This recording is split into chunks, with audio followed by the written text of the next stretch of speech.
All right, everybody, welcome back. Today, we're going to be taking a look at this guy, Andrej Radonjic. Okay.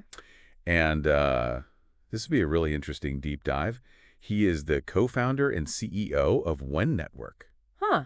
and also Grass. And he's got a background in mathematics and statistics and Oh. engineering physics. So this guy's got like the whole package. Yeah. But the real reason we're looking at him today is because of this project he's working on, Grass. Okay.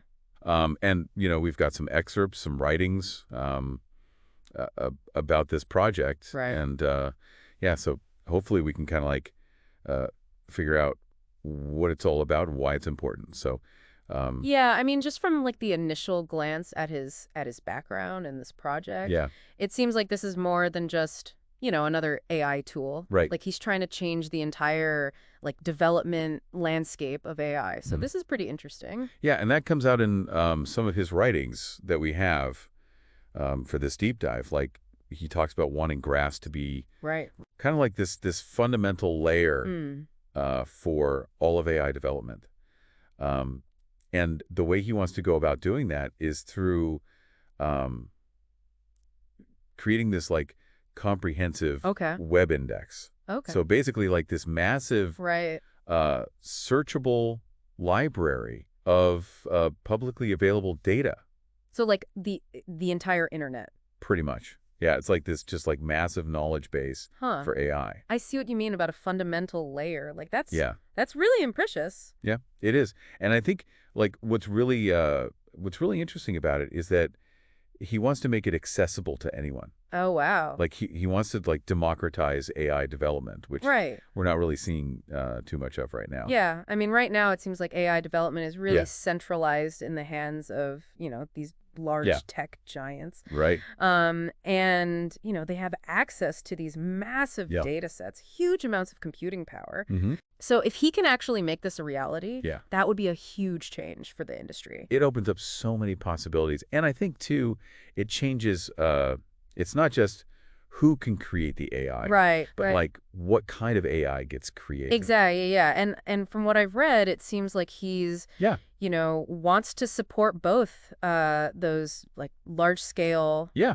AI models that we've been seeing. Like the big ones. Yeah, but like the large language models. But also he wants to support like the development of smaller, more targeted applications. Yeah. Which, kind of opens up a whole new range of things that people can use AI for. Yeah. So, you could have like, I don't know, like a group of educators who are using Grass to build a specialized AI for personalized language learning. Right. I mean, it really, Endless possibilities. yeah. Yeah. Yeah. And that's what I think is so exciting is it's not just about building like bigger and better AI, but about making AI more accessible, more useful Mm-hmm. to like a wider range of needs, Case. right? Yeah. But there's this whole other aspect of Grass that I find really interesting, and that's the real-time inference Okay.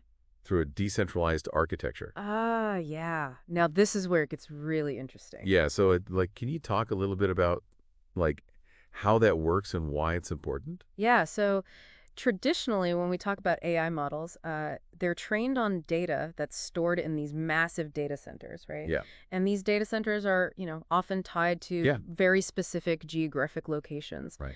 And And I mean, IP addresses and things like that. exactly, yeah. And what that means is that, the data that Yeah. the models are being trained on Yeah. can be biased based on where it's coming from. Right.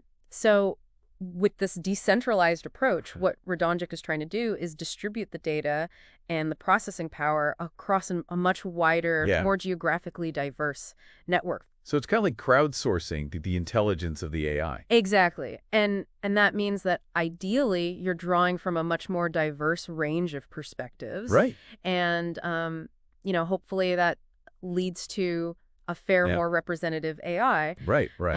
And I think, So accessibility, scalability, Mhm. fairness, these seem to be like Yes. the core principles that he's using to drive this project. yeah, and if he pulls it off, like it could really change Yeah. the entire landscape of AI. Yeah, what do you think that would be like? What kind of changes would we see?